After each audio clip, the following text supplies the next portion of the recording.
engaged this evening, so I will open us up. Are you able to hear me? Yes. Okay.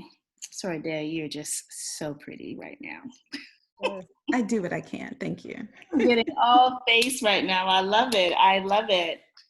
Sorry, Jackie is going to open us up with a word of prayer before we go any further, because I want to always ensure that we always take a moment to give thanks and honor to He who allows us to breathe each and every day. So, sorry, Jackie. Let us pray, Soros. Heavenly Father, Lord, I thank you so much for waking us up today. Father, thank you so much for this sisterhood that we share in Alpha Kappa Alpha. Lord, I especially thank you for my Psi Theta Omega Soros. Father, I pray that we always remember to treat people like we would want to be treated. Father, please keep us safe through this pandemic. Please protect us, our hearts, our minds, and our souls. And Lord, I pray that we are engaged and we get something out of this meeting tonight. It's in your heavenly name, I pray. Amen. Amen. Thank you. Amen. So, I am delighted and excited all at the same time. And I thank you for your presence, for your attention, and for you being here. I know that we had previously had a different course prepared and ready to deliver. However, circumstances beyond any of our control has prompted us or directed us in a different direction. But we are extremely delighted to have you here with us for the Parliamentary Procedures webinar. And we are even more delighted to have our very own Soraya Irene Taylor, also known as Dr. Soraya Irene Taylor. And so we're just excited to have her. But for those of you who are new to Psi Theta Omega, I don't want to be remiss and not give you some highlights as to who Soraya Irene Taylor, or Dr. Soraya Irene Taylor is. And so I will start out with the fact that our speaker tonight hails from the highest of 7 hills in Tallahassee, Florida, was initiated in the Beta Alpha chapter of Florida A&M University. She is a visionary for the award-winning Psi Theta Omega. She is a former Basilisk. She is our current parliamentary and an oh so pretty Civil Star. So without further ado, I present to you and introduce to others Soraya Irene Taylor. Thank you very much, Sora Latarsha. I was getting all excited, and then I just found out that I'm the backup presentation. So now I'm like, bum, bum, bum, bum. But that's okay. Hello, everyone. I'm so excited that you have taken an opportunity to set aside some time to learn more about parliamentary procedure. I was introduced to parliamentary procedure back in 1994 when I first became a member. And ever since then, it's just something about it that makes me want to dive deeper and learn more about it. So a lot of times we join organizations that use parliamentary procedure and we just don't understand exactly everything that's going on. We may have a small inclination of how things work, but hopefully with this presentation, you will get a broader knowledge of why we do some of the things that we do, and help you take it by the horns and steer it and drive it so that you will feel more comfortable about it.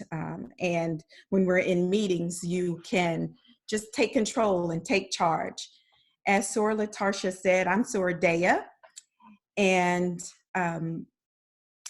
I like to tell people this is actually my first time serving as a parliamentarian in the official capacity. So previous to Sora Erica's administration, this was just a hobby of mine.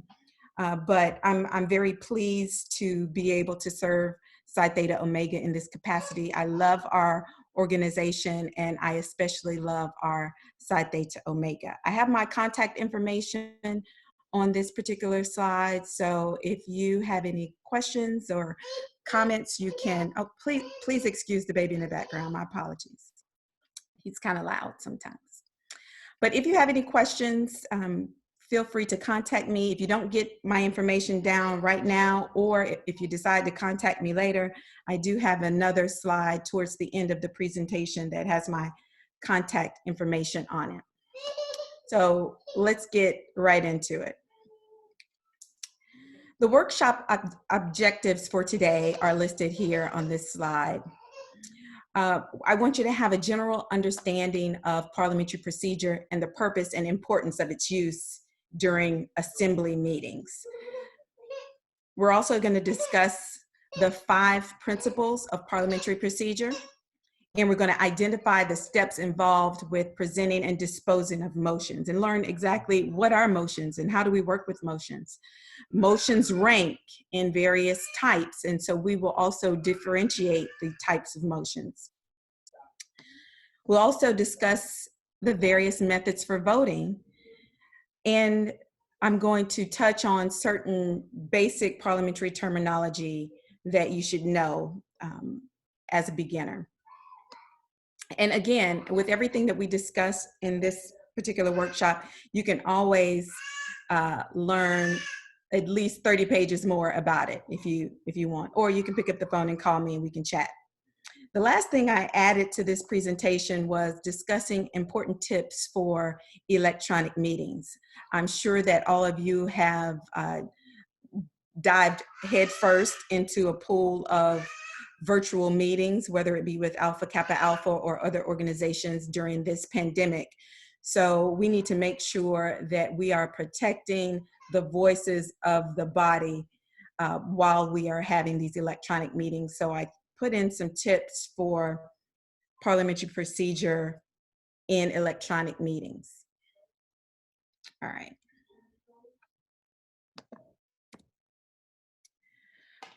The first item that was on our learning objectives was just having a basic foundation and understanding of parliamentary procedure and authority. So who is this Robert anyway? Like, we always talk about Robert's rules, but who is this guy? We're going to talk about that in this section. So I threw in a quote here. Robert's rules of order are the rules of a fight. They are intended to prevent unfair advantage and to give the minority a fighting chance. This is as spoken by H.S. Eliot in the book, The Process of Group Thinking, which was written in 1938.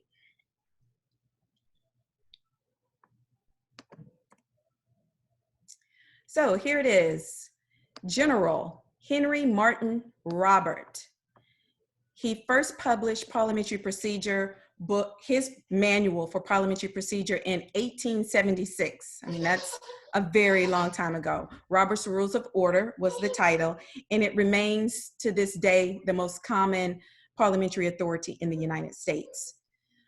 We are currently on edition 11 of the manual, and we are expected to have a new edition out this year. So exciting times. That's the 11th edition was published in 2011. So it's been 8 years since it's been updated. And so the new edition 12 will be out this year in 2020.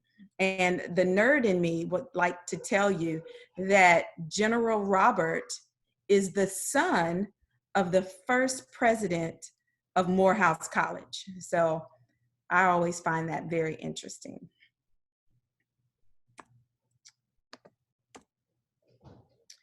All right, and just like with most things that we do here in America, America likes to reinvent things that have already been invented and call it their own, like we did with Robert's Rules. But of course, there were parliamentary authorities prior to 18, whatever the year was I just told you. I forgot it that fast. But we didn't invent this. And so in the United States, we use several parliamentary authorities: Robert's Rules of Order, the Standard Code of Parliamentary Procedure, Demeter's Manual of Parliamentary Law and Procedure, and the US Senate, they use the Jefferson's Manual. There are many more. So this listing at the top are just common ones that are in practice in the United States. And you'll see that in other countries and in other legal municipalities, they may use other parliamentary authorities. But you'll notice in our bylaws specifically, it reads that the parliamentary authority shall be Robert's Rules of Order, newly revised. And we put newly revised in there so that we don't have to update the bylaws every time there's a change. So it's just the current edition of Robert's Rules. And as I said in the previous slide, that's edition number 11.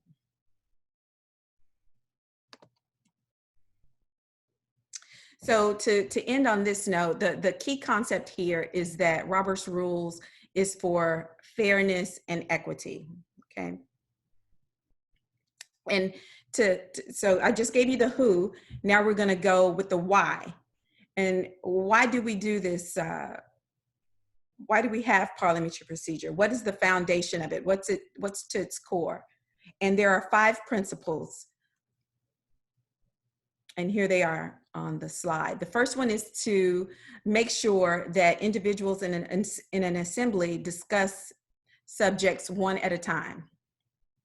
Second, to allow full and free discussion of each idea presented, okay? So we don't want to show any favoritism of topics where the presiding officer, who in Robert's Rules is called the chair, we don't want the chair to have any ability to lean discussion one way or another. So there are rules set in place to prevent that. The principle number 3 is to treat all members with justice and courtesy.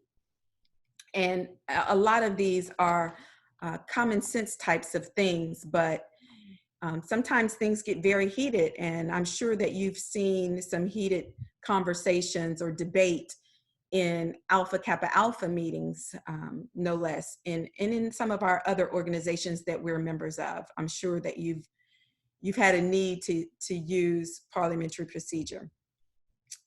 Principle number 4 is to carry out the rule of the majority and represent the rights of the minority. And it goes on further to add, and the absentees. So a lot of times there's people that are not present at the meeting, but those members of the assembly also have rights. And Robert's Rules is designed to, not just Robert's Rules, let me just say parliamentary procedure is designed to protect the rights of those members who are not present, and also the people that have the minority opinions. I know that we didn't discuss it at the beginning of this presentation, but I want to add that if you have questions, please put them in the comments, and we'll go back toward the end and I'll go through and answer each of your questions. And there'll be a period for answering and asking questions at the end. The last principle of parliamentary procedure is to bring together the wishes of all group members to form a cooperating, united organization. And of course, that is exactly what we all want for Psi Theta Omega and Alpha Kappa Alpha as a whole. So the third objective is to understand motions. And in a nutshell, the motions are what gets the business done. What do we want to do? How are we going to do it? How are we going to get it done? We do that through motions. Parliamentary procedure in motion. Motions are a formal way to bring an idea or proposal or plan of action before a group, which calls for discussion and action by the group. So it's 100 people in a room. How do we all get on the same page? We move a certain action. And then that opens the floor up for debate and for action on that particular motion. And we're going to get all into that nitty-gritty. So this is a particularly long slide. I'm going to go through each of these different steps so that you all can understand exactly how you bring forth a motion for consideration. And if I were in a room with a bunch of people, I would do some role-playing exercises. So if somebody could figure out a way to help me do that at the end, maybe we can practice this. But for now, I'm just going to go through each of the steps for how you bring forth the motion for consideration to the assembly. Step number 1, you obtain recognition from the chair. You do this by raising your hand, or as Erica likes to say that I raise my hand like this, but I don't. I just raise my hand. Or you can actually stand. And when you stand, you have to address the chair to get recognition. So you don't just start talking, you actually raise your hand or stand and say, Madam Basilis, or Madam Chairman, Mr. President, depending on what organization you're in and what you call the chair in that particular organization. Step 2 is to get recognized by the chair. So again, you don't just blurt out, you have to receive the floor, meaning the presiding officer has control of the floor. She would then grant you the floor to make your motion. The chairman would do that by saying, the chair recognizes Soraya, if I'm the one who raised my hand. And you should always, I know it seems funny to say the chair when referring to yourself, but you should always refer to yourself in the third person in proper parliamentary procedure. That's something that we don't do a lot of. We are very informal with it, but in the manual, it does state that you address yourself as whatever your office is, or even if you're the member, you would say that. So again, the presiding officer recognizes the member by saying, the chair recognizes whoever that SORA is. Step 3, the member addresses the chair and announces herself before stating the motion. So in a sorority meeting, we just say, Madam Basilis, and because we're very familiar with each other, we skip this step. But again, in formal parliamentary procedure, you would state your name. Soraya Irene Taylor, and Psi Theta Omega chapter, Metro Orlando, Florida. Now I added all of that because steps 1 through 3 are slightly different if we're at a boule or in a large auditorium that has microphones set up. So there may be a microphone and I want to make a motion before the body and the assembly. I would go to the microphone and turn it on. It might start blinking and that will get the chairman's attention. The chairman would then go to step 2 and say, the chair recognized the individual or the member or the soror at microphone number 1, 2, 3, 4, depending on where the soror was standing.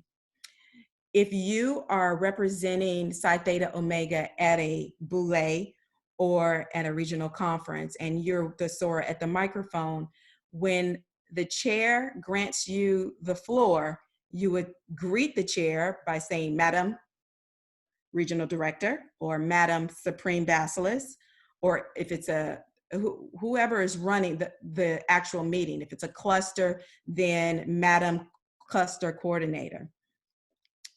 And then you would state your name, Soraya Irene Taylor. You would give your chapter, Psi Theta Omega chapter, and then the location, Metro Orlando, Florida. So that the grammatist, who's responsible for keeping accurate records of the meeting, can document the maker of the motion. So after all of that, we're going to move to step 4, which is stating your motion. So I have an important motion, and I say that I move that we play I Believe I Can Fly during the entrance of Sir Norma White. That's what I want us all to do. And I want the body to agree with me. And I want us all to do this. We want to make sure we can play I Believe I Can Fly when Sir Norma comes in. So I specifically put I move that. That's important because some people say, I'd like to make a motion, or it just never comes out quite right. But the proper terminology for making a motion is I move that. And then you state whatever you'd like us to do. So in this instance, I move that we play I Believe I Can Fly during the entrance of Sir Norma White. Step 5, the motion must be seconded, all right, which indicates to the chair that Soraya is not the only person in the organization that's assembled at the meeting that wants to do a particular action. If only one other person wants to do it, that one person can say second, or I second the motion on the floor, just indicating to the chair that you agree with the proposed motion. And then the presiding officer would go to step 6. But I do want to say that if there is no one else that agrees and there is no second, then the motion fails. And the presiding officer would say, there is no second, the motion dies. So it doesn't move forward. She goes on to the next thing. But because I'm sure that everybody would want to hear I Believe I Can Fly play when the flying supreme Sir Norma entered, someone's going to second. And when that happens, the chair is going to state the motion. It is moved and seconded. That lets everybody know that it's a legitimate motion. That we play I Believe I Can Fly during the entrance of Sir Norma White. She has to state the entire motion. Now, after the presiding officer states the motion then belongs to the body. Prior to that, the person could rescind the motion without any action by the body because it doesn't belong to the body yet. So you know how we're in meetings and sometimes we kind of dicker about the wording of a particular motion. Oh, no, sorry, you didn't say that right. What you really are trying to say is this or another. You can do that freely all up until the presiding officer states the motion. Because once the motion is stated by the presiding officer, it doesn't belong to the person who made the motion anymore. It belongs to the body. So then we go to the next step. So that's the way of bringing forth a motion for consideration. And the next thing is the debate. So then the presiding officer would say, is there any debate? And debate doesn't always have to have a negative connotation. It's just the discussion, really. What do we need to know about this particular issue? Some may be against the particular motion on the floor, and they might say, hey, SOARs, did you consider A, B, C, and D? And then another SOAR may feel differently. So you go back and forth with those things. So again, we're on consideration of the motion, which is called debate. Members debate the motion if desired. Sometimes no debate is required. We all know we want to do this certain thing, but we want to make it a concrete action. We want to make sure that it gets in the record. So in that case, it will go on to the next step. But I do want to talk very briefly about a couple of things about the debate. The maker of the motion has the right to speak first in the debate. Usually they're the ones that feel most strongly about it, so they can speak first in the debate. And the basilisk, or the chair, or the president, has the ability as the presiding officer to go back and forth depending on specific support or non-support of a particular topic, just so it'll kind of be even.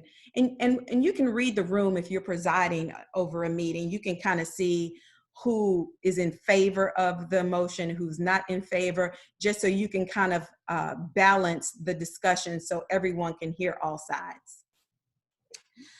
Let's say we've gone on and on, everybody has had an opportunity to speak.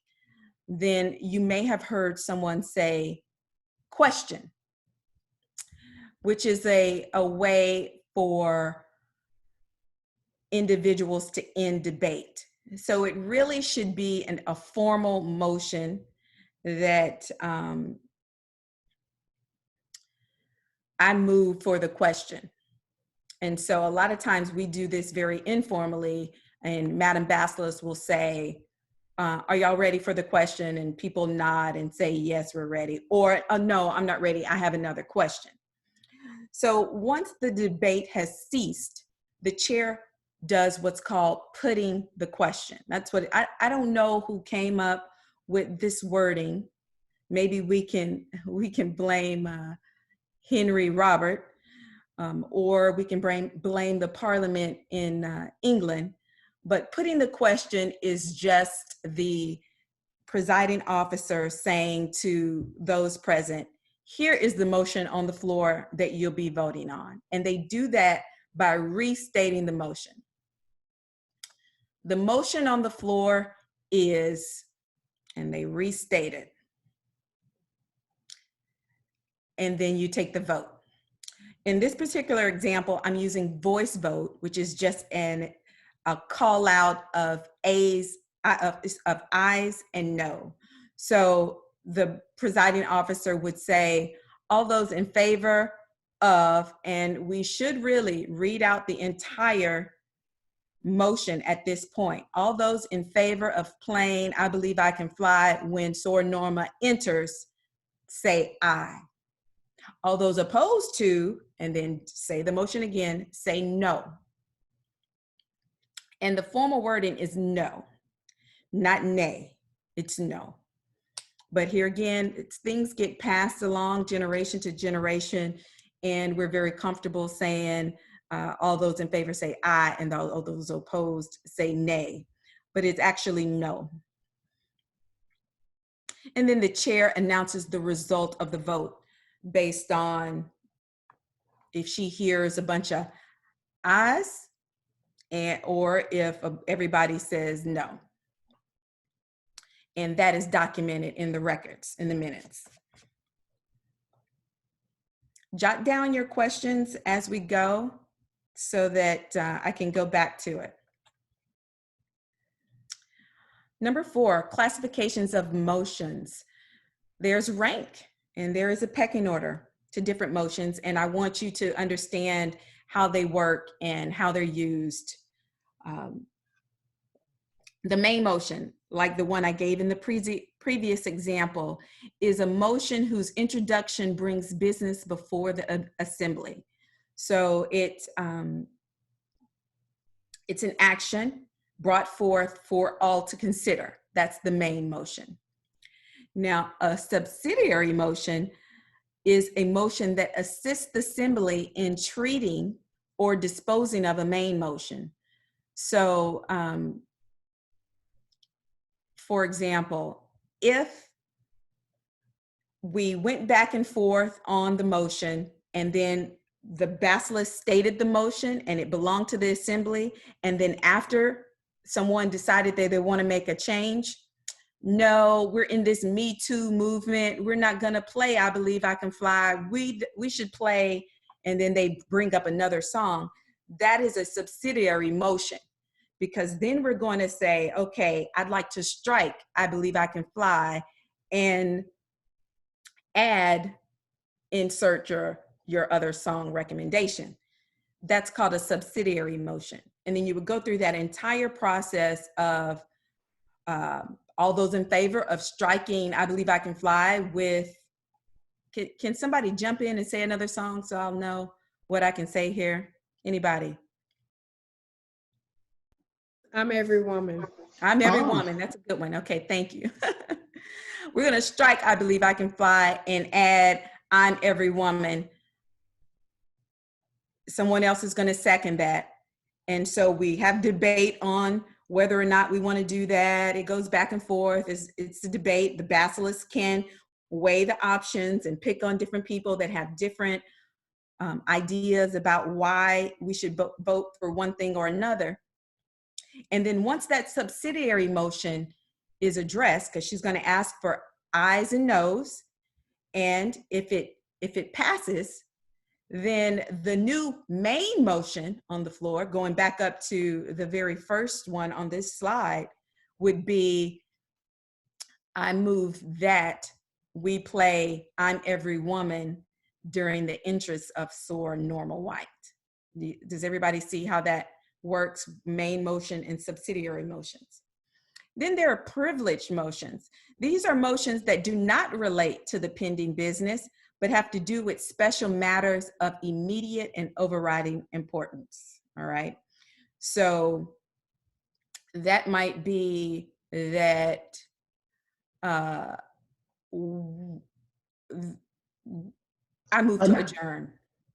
Moving to adjourn is a privileged motion. We all might, the building might be burning down, or something might happen that has to be taken care of immediately. So that's what it means by special matters of immediate and overriding importance. These motions are privileged. Or there might be a motion to review a document that has to do with something that's on the floor that we need before we can address the main motion. So that's a privileged motion. An incidental motion, motions that relate in different ways to the pending business. So there might be a situation where we can't decide on something, we need to table the matters. I move to table this discussion.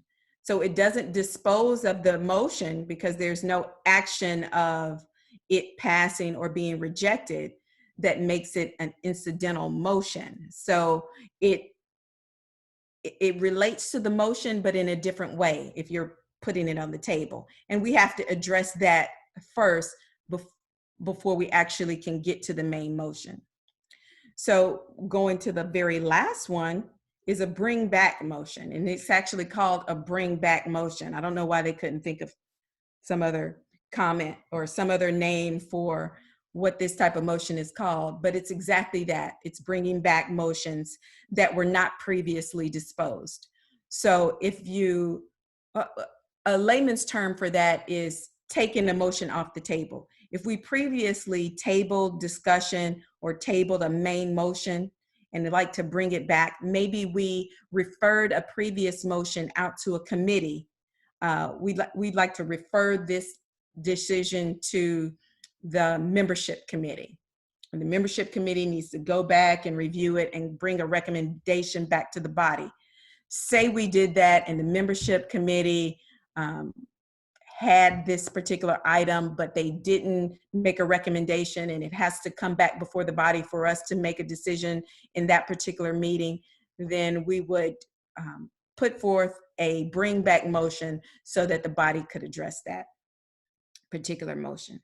It's just bringing a motion off the table. Methods for voting. Excuse me. Isn't that, I know, don't we sometimes handle that with unfinished business? Well, we'll go back and deal with something, or is that just totally different? We do sometimes handle that with unfinished business, but that is us putting forth a bring back motion. These are just the types of motions and what they're called. I just wanted to understand that in relation to how our agenda is set up. If we're not, I know we bring stuff back, but I was thinking of we do that in a manner of unfinished business. But but it can't, what I'm saying is it definitely can be. That's Right. definitely how we do it sometimes. But I'm saying that when we do that, it's a bring back motion. Okay. If it was on the table and we took it out for committee and the committee brought back a certain action, usually in our meetings, if the committee brought back an action, it's going to be an executive committee recommendation. But there has been times when it's addressed under unfinished business. Does that address your question? Yes, I was just thinking it through and wanted to get that clarification because that's how I was thinking of it. But thank you. Mm-hmm. All right. Methods for voting. The majority rules, and I put, or does it? Sometimes the majority doesn't rule. So here's another quote that I threw in the presentation. The Annunzio rule. The only thing that counts up here is the votes. Everything else is bull. And sometimes that's just how it is in life. It comes down to the votes. I wish it came down to the votes with this last election, but maybe we'll have a different outcome come November. So here are the six most common methods for voting. In the examples that I gave previously, they were all voice votes. The chair asked for ayes and the chair asked for noes.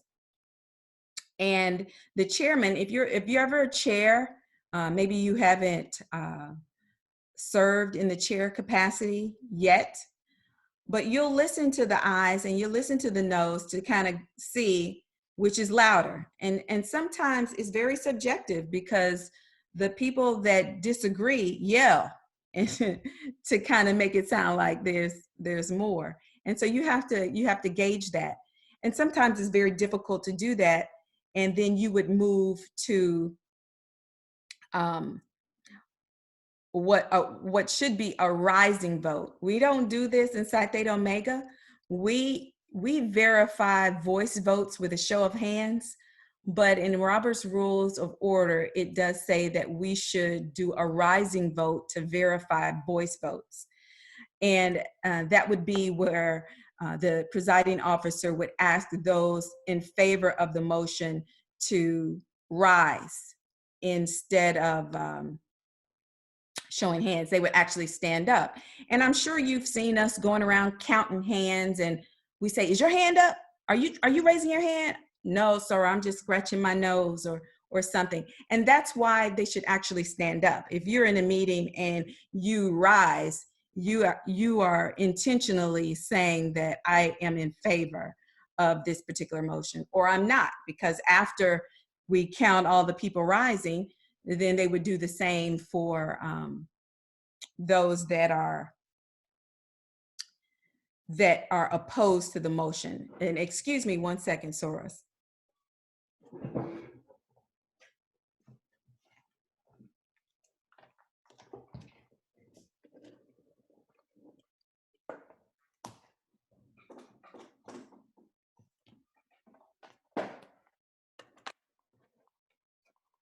I'm sorry about that. My computer told me it needed some juice. So my apologies for that. So the third item on my list for methods of voting is roll call. And a roll call is very time consuming. So I've actually not seen it happen, but a roll call, the grammatis would take every active member of a body, of an assembly, and call the name, and each vote of each of the individual members would be recorded. So Ardea voted no. So Erica voted yes. So Jackie voted yes. And that's how a roll call vote is taken. Excuse me, we already discussed a rising vote. And that's where members stand indicating their support of a motion or lack of support of a motion. We're all familiar with ballots. And so those are used when secrecy is desired. You don't want to disclose your support or lack of support of a particular motion. And so members write down their votes. And then the last item is general consent. And we've seen this even in our chapter, but I typically see it at regional conferences also when the state of the region report is given, or the state of the sorority report is given at the Boulé. And it's just an action that should be taken that the presiding officer feels that there will be no objection within the assembly.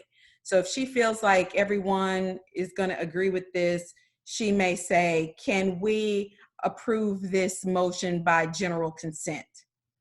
And hearing no objection, then it passes.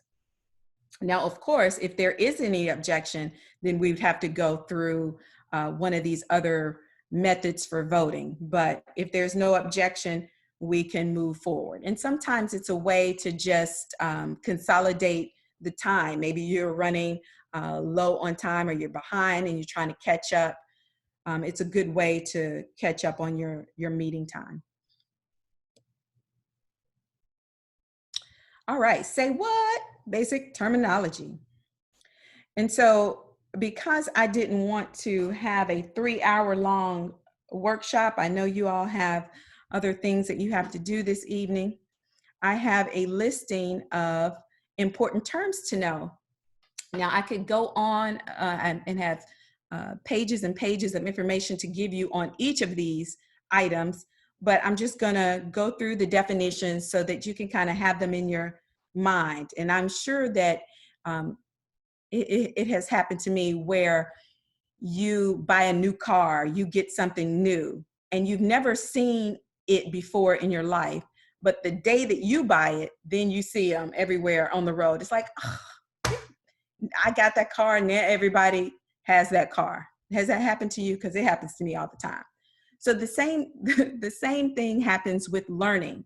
So once you consciously are aware of something, like I'm hoping that you are aware of these terms when we finish, when you start to see these in sorority meetings, they become more recognizable, and they start to be something that you understand more thoroughly and you actually know.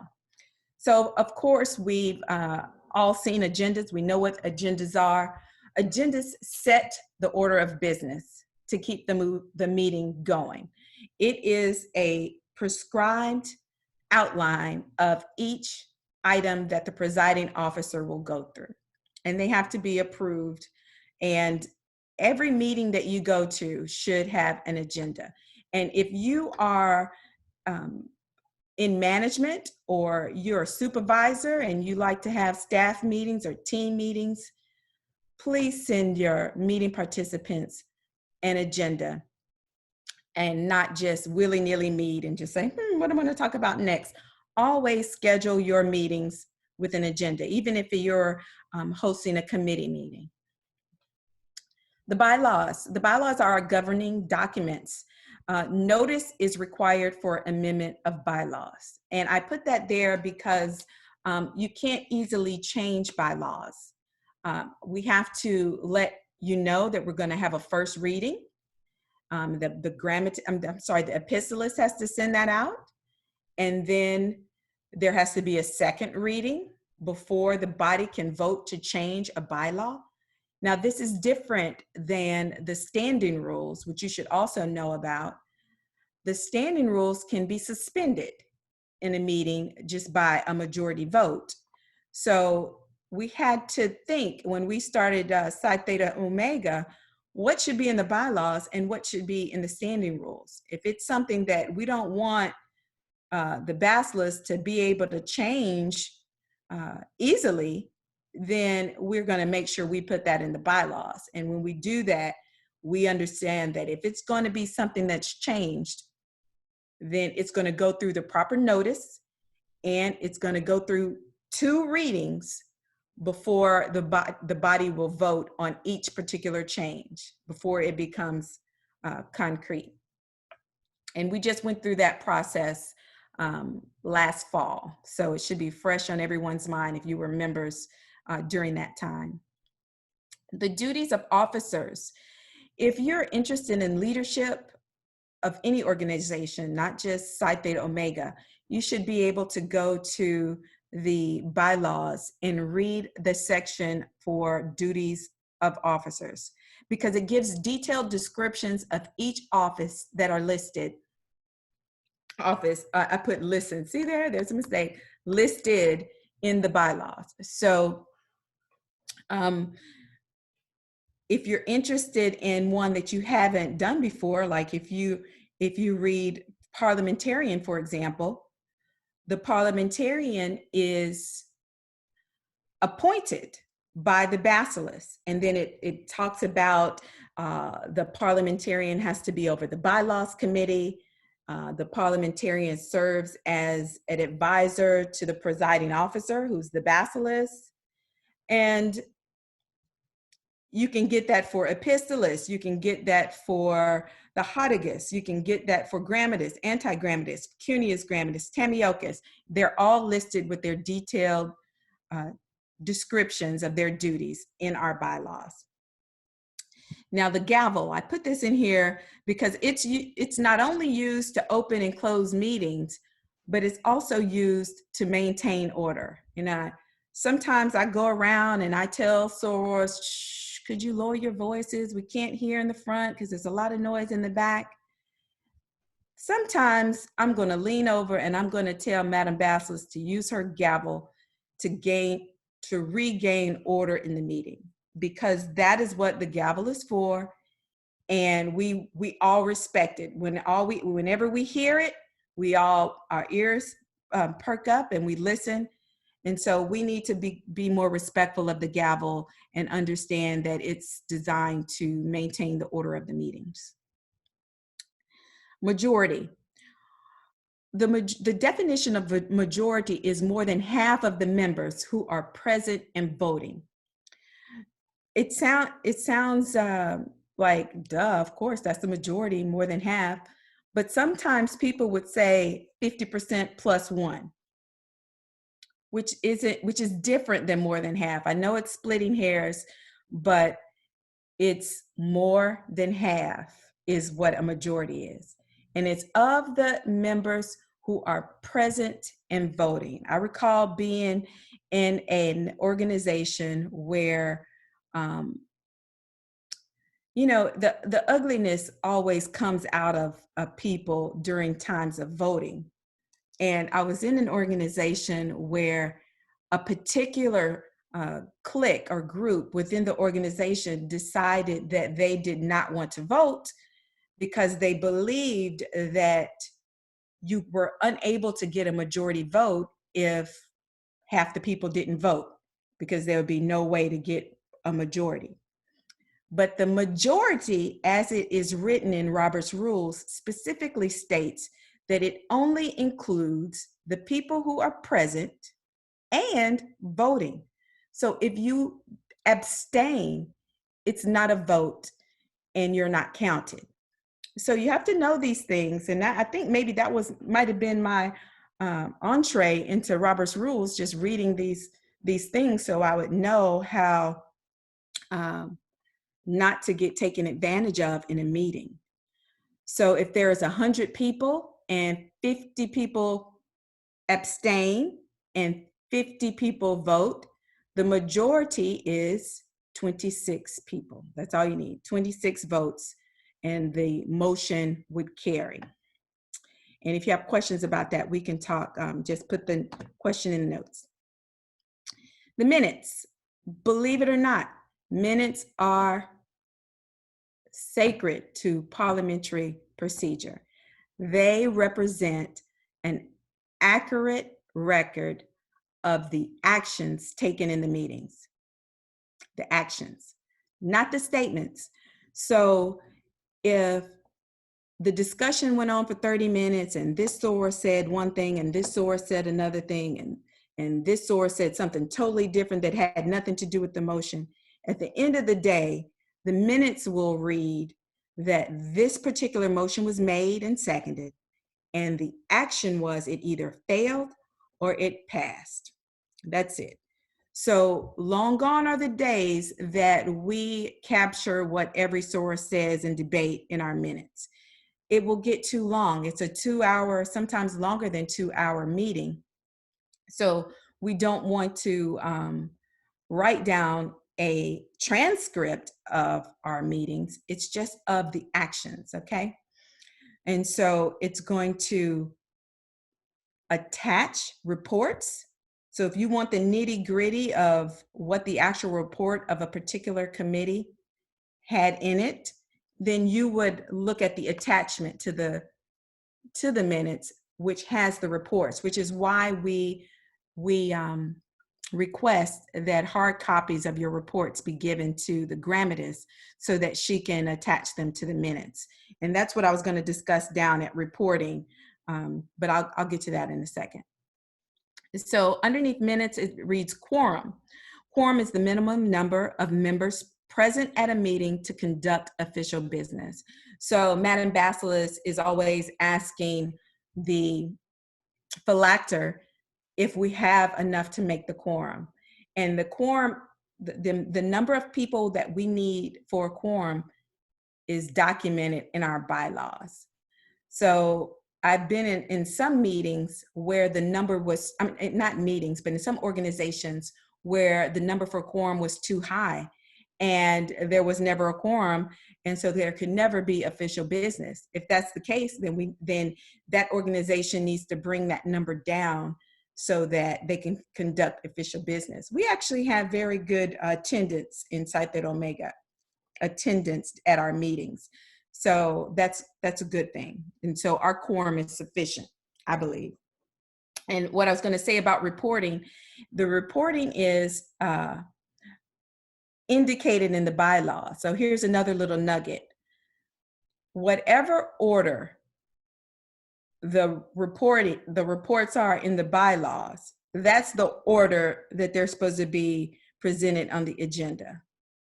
And I've never gone back to make sure that that is the case, but just a little tidbit if you want to know that when you're setting an agenda, you can refer to the bylaws to see the order of how these reports are supposed to be presented, both with how they're listed in the listing of officers, so officers' reports, and then committee reports. All right. This is the last item in the presentation. You ladies have been very patient.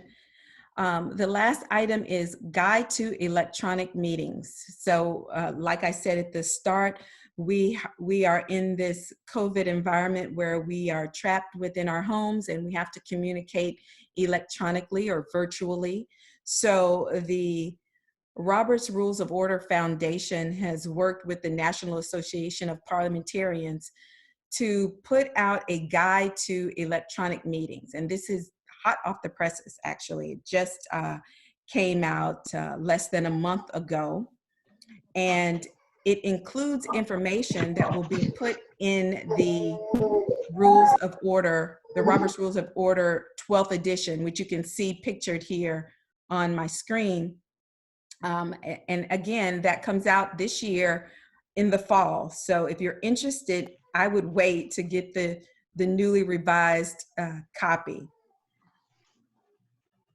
because it will have the guide for electronic meetings. So in this guide, it lists various types of digital meetings. We also call these virtual meetings. And there are 4 different types. There's a full featured internet or combination internet telephone meetings that integrate audio and video, text, and voting capabilities, which is what we're using right here, right now. It's also what we used at our March and April sorority meetings. And if you were not at the last sorority meeting, you missed Madam Basilisk telling everyone what a wonderful job and an excellent example Psi Theta Omega is to the South Atlantic region with getting ahead of the curve with our digital meeting protocols. B is the telephone meetings with internet services for conducting secret voting and sharing documents. So I don't think we've just had telephone meetings where there was no type of visual or audio capabilities, but it is addressed in this handbook. Letter C is a speakerphone in the meeting room to allow members who are not physically present to participate by telephone. And for as long as time, we have had these capabilities during our executive committee meetings. That has always been the case since our chartering.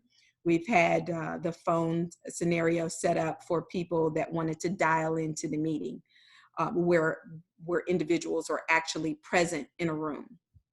And then the last item is the telephone meetings without internet support. And again, I don't think that we need to do that or discuss doing that, but it's in the new Roberts Rules. So here's some items that are important considerations for your electronic meetings. And as I said before, we've already been doing this. This particular screen may look familiar to you, but here are some things that we need to address.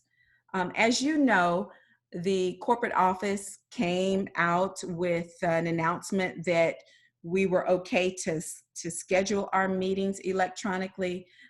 And I think we've been doing a good job with some of these, but let me just go through them and we can talk about them during open forum discussion. One, we need to ensure that everyone can be heard. And a lot of times there's some type of technical difficulty, but I think most people have been very respectful about getting on calls and muting their microphones so that the individual that is doing the presentation can hear and can hear others who chime in for questions. Number two, determine how present members will be counted for a quorum.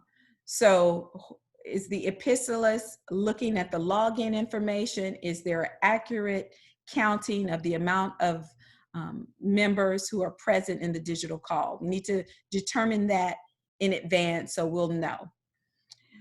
Number three, notify members of how they can seek and obtain recognition from the chair. If they have a question, if they'd like to gain the floor to make a motion, are they typing it in? Are they turning their microphones on? These are things that need to be addressed at the beginning of the meeting. Number five, provide a way that members can vote on action items. And that went excellently last time. There was a pop-up that came up on the screen and you could vote aye or no on your screen, and it went in and made the tally. But the individuals need to be made aware of that in advance on how it works, and I think it worked smoothly during our last sorority meeting. And the last one is to ensure that the technology used is secure. I'm not sure if you read the headlines where when OCPS went to the distance learning, there was issues with some of their instructors and teachers using Zoom, and random strangers from the world would log in and be inappropriate in front of our students. So we need to make sure that our sensitive discussions and meeting agendas are secured behind a passcode or a member-only invitation to Zoom meetings like we've done here. But we just need to make sure that our meetings are secure. And last, we need to address what happens after this pandemic. Are we going to still be able to host virtual meetings or the digital meetings, electronic meetings? And we may need to address that in our bylaws. Robert's Rules does state that in order for bodies to have electronic meetings, that it must be specifically stated in our bylaws. And although we're under the umbrella of Alpha Kappa Alpha now, who gave us the authority to do our electronic meetings, what's going to happen in other situations where we may need to go to this particular technology to host our meetings? Right now, we don't have a method for it. And I think we should consider in the future at least setting forth some parameters on how we can decide whether or not to use this. We don't want to give that authority to one person who's going to make the decision. Is it something that the bachelors can do? Is it something that needs to come before the executive board? Those are some of the things that we talk about in our bylaws committee when we're making plans for the chapter. So if you're interested in any aspect of anything that I presented today, I invite you to join the bylaws committee today. Just hit me up. It's my shameless plug for joining the bylaws committee. And we have now come to the open forum. So if you have questions or if they've been documented in the chat, I guess I should open it up so I can see them, or you could just ask questions if you want. Yes, so Soradea. Yes. Natasha. There was a question here posed by Sora Natasha Bond. Sora Natasha, did you want to ask your question verbally?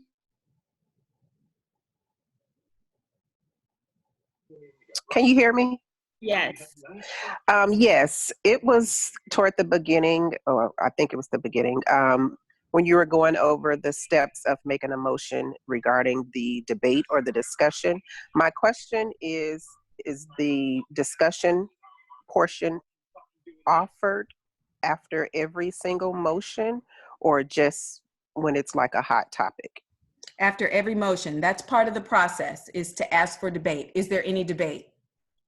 Now, sometimes no debate is desired. People already know how they feel about the topic. Nobody has anything to say. No one's trying to persuade the soror sitting next to them to go along with their perspective. So it's not always a debate, but the chair, the presiding officer, should always say, is there any debate?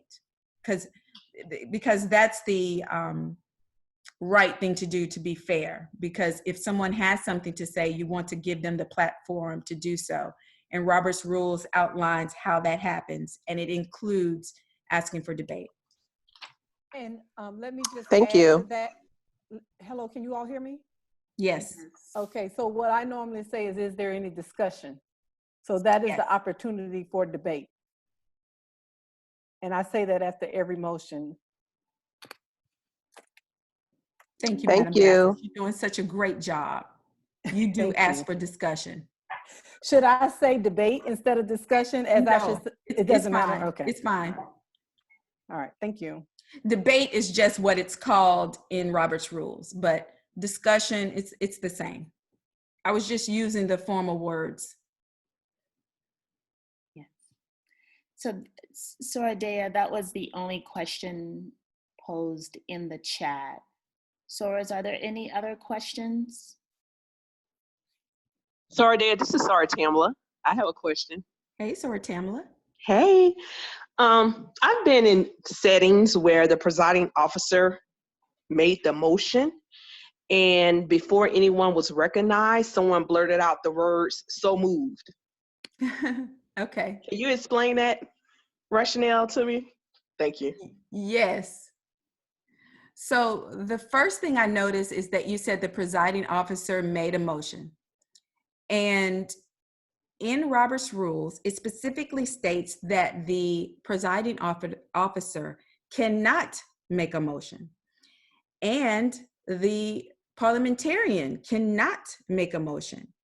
So whatever organization that is, your presiding officer should not be making motions, period. And the reason for that is the presiding officer has a certain level of authority in organizations. And it is inherent upon whatever they are saying that would sway the audience. And so you don't want to automatically lean the audience towards whatever the action is because it's coming from the chair. So that's why we refrain from allowing the chair to make motions. The chair should not be making motions. And because the parliamentarian is appointed by the chairman, the same is true for the parliamentarian. So both myself and Sora Erica have never made motions in our current capacities. Now, in the second part of your question is so moved. So in the slide, and I'll bring it up. Where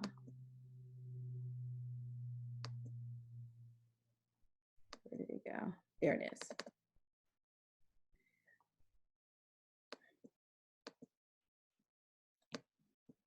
Uh-oh.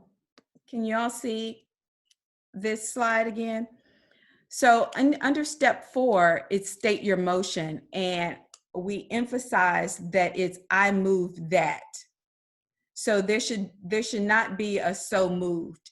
Now, if someone agrees with whatever motion on say there's some type of discussion, I think we should do A, B, C.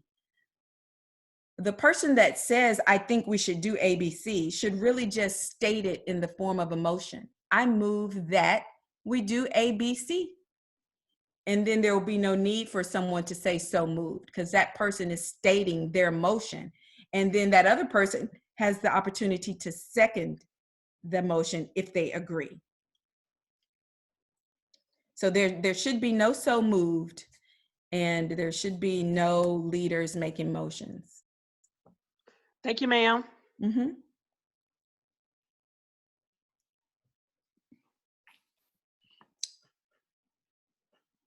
That was a good question. Any more questions? I have a question. What about when you hear people say point of privilege? Okay. A point of privilege is a privileged motion. So if they are saying, for example, I gave you, when we were discussing the debate, I shared with you all that the person who made the motion has the right to speak first in a debate. So I just thought of something else. Let me pause on your answer, Jackie.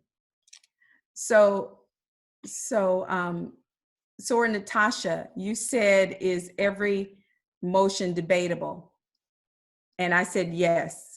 But there are some motions that don't have any debate. And this is an example of one. So I thank both of you for asking this question, because it gives me the opportunity to give you the correct information. So a privilege motion might be one that, going back to the example I gave, if the person that makes the motion gets to speak first in the debate, if the presiding officer calls on someone else first, then you, Sora Jackie, might say, no, I made that motion. I get to talk first. That's a privileged motion. Nobody's going to debate that. It can't be debated, Sora Natasha, because it's a privileged motion. And the chair should, if she realizes that she made a mistake, she should say, okay, I'm going to let member Jacqueline or Sora Jackie debate first because it's her motion. So it gives the presiding officer an opportunity to correct the order of business. So that's a privileged motion, and that's a point of privilege, or sometimes it's a point of parliamentary order, point of privilege, those types of things. Thank you. Mm-hmm.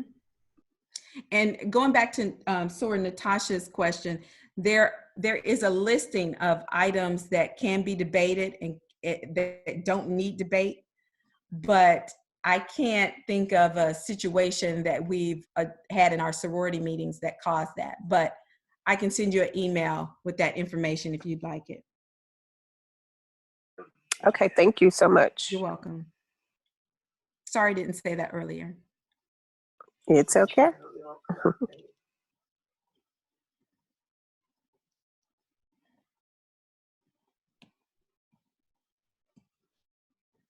Sordaya, Yes. this is Sora Lakeisha, and I hope I'm gonna make sense with this. It's kind of piggybacking on the questions that was being asked. if the meeting is going on and someone has made a motion and then it's been second, when we go into the discussion, and you have others who want to continue to discuss, but someone's called the question, but then there's some people who are really angry because they still want to make their point before we vote on it. But it's been moved and seconded and it's carried on to the next because someone or other people may find that it's necessary, they disagree. Are we allowed to bring it back up, vote on it again, or is it just, that's it? Yeah, that's it. That's the motion came before the body and it is what's called disposed of. The motion is disposed of. Now, who determines how many questions or how long the discussion goes? I've seen, source, we're like, it's time to go. We don't want to talk about this anymore. And so it's like, okay. And then I want to call the question, but others are still very passionate about it. So what, or who determines, if other sources are not ready to call it quits? That's a very good question. And it typically comes down to two things. One is what is in our bylaws that limits the amount of discussion. Sometimes it's only 2 minutes. Sometimes only one person can talk. They can only talk twice in discussion. And I don't know it by heart, Soros, and I don't have it in front of me. But our bylaws and standing rules addresses that. So that's one thing. And then the second thing is that the determiner is the presiding officer.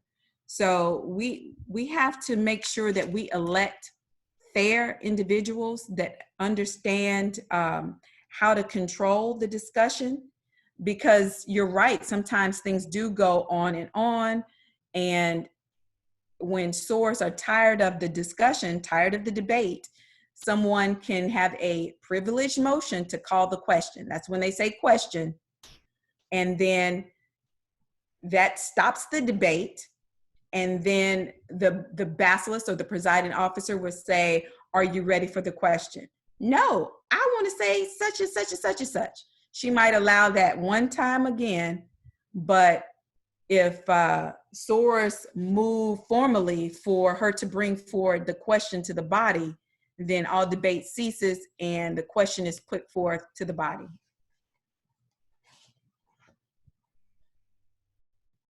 Thank you. Thank you. Soros, are there any further questions for Sorodea? What I'll do is I'm making note of all your questions. And so I want to get a formal response after I go through all of the documents, both the Robert's Rules of Order and our bylaws and standing rules. And I can send those out to those present, just so that you'll have some supplemental information that goes into details of the answers to your questions. Because those are very good points that you're making. Sardea, this is our Erica. This is being recorded and it will be added to our private YouTube channel. So if you would like, I'm not sure how detailed you're going to answer these, but it might be beneficial to add some additional slides that may further explain some of the questions that came up. And then that way it will all be part of that, that document. Okay.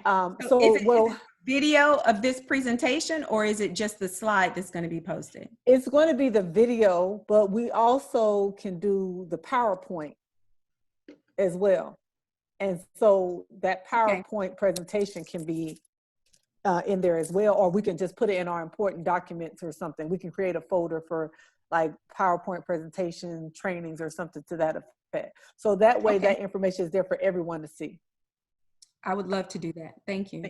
Thank you. And also I want to take this moment to say thank you so much. You have been an excellent parliamentarian. Thank you for doing this training. And I'm going to poke at you a little bit because Dea almost was not my parliamentarian because she didn't think I would listen to her. And so, remember that, Dea? And That she has is been so a- true. She said, when she asked me, Soros, I said, oh no, I can't be your parliamentarian because you don't like to listen. and she was so wrong. Say that part. I was very wrong. She does listen. She does But listen. thank you so much. You're very knowledgeable, and you do an excellent job conveying that knowledge and making sure everyone understands. So Thank we you. truly appreciate you. Thank you. It's been my pleasure to serve you, Madam Basilis. Thank you. Well, thank you, Madam Basilis, and thank you, Soradea.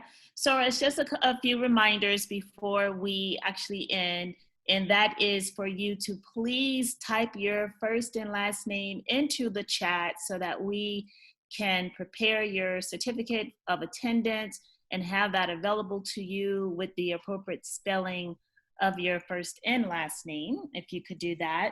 As Sora Erica or Madam Basilis alluded to earlier, this presentation will be available for future viewing or perusing or studying. So please ensure that you stay in tune to Psi Theta Omega's news as to where this will be posted. On behalf of the leadership committee, Soradea, we are forever grateful for your knowledge and your availability. And again, as Sora Erica stated, just the way that you're able to present and convey the information is awesome. So we are grateful for that. One more thing, so Natasha, if you, Latasha, if you can make sure that the SurveyMonkey evaluation is sent out to everyone that attended. It can be sent out, I guess, the entire chapter, because there is a question that says, did you attend? If you didn't attend, why not? Because there may be some opportunity for some feedback that can help in future planning, but at a minimum, make sure that SurveyMonkey evaluation is sent to everyone that participated in this training so we can get some feedback. Yes, it is. Thank you. Thank you. All right, Soros, if there is nothing else, we will go ahead and end this presentation of parliamentary procedures. And again, Soradea, thank you so very much. Thank you. Have a good evening, Soros. You too.